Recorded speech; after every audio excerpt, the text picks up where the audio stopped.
Okay, so now that that's done, you can go ahead and add your color. And you can do this with colored pencils, you can do this with crayons, pretty much anything that you have at home. But the trick to doing this is to press lighter in the center and softer on the edges. And this is a student example from several years back where the student chose to do a pattern in different colors throughout. You can do pretty much anywhere you want. But this is just to give you an idea of what it would look like when you're finished. So when you're shading like this, when you're wanting it to be lighter in the center and darker on the edges, it's all about how you press. So if you press really hard, it's going to be really dark. If you press really light, it's going to be light. Same thing with a crayon. Dark and light.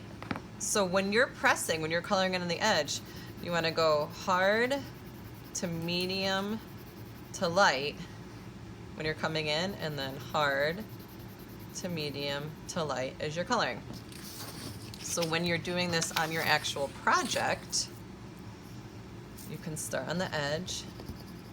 You want to color in hard to medium to light in the middle, getting a little bit harder, and back down to really hard until you color in the whole thing to give it the illusion of being lighter or curved. And you can do the same thing for the next one. And this isn't meant to be a one-day project. This is meant to take several days. So don't feel discouraged if it takes you a long time. This is something you can do just to relax when you're watching television, or you can go outside and do it. It's a pretty easy thing to do pretty much anywhere you want to work.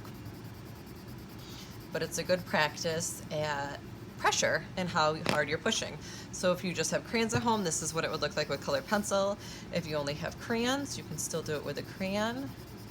You're just going to vary how hard you push to determine what it's going to look like in the end.